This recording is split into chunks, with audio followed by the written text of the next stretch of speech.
আনন্দ আৰু সম্পৰ্কৰ চমক বজাই ৰাখিবলৈ জৰুৰী হৈছে সকলো আনন্দময় মুহূৰ্তত মৰমৰ উপহাৰ দিয়াটো। সেইবাবে মধুশ্ৰী জুৱেলাৰ্ছে আনিছে সকলো ৰঙীন ক্ষণৰ বাবে বিশেষ গহনা।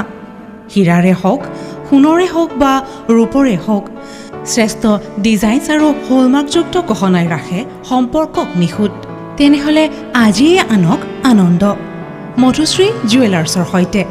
যোগাযোগ কৰক 7028000341 নাইবা ভিজিট কৰক LNB ৰোড, নলবাৰী, অসম।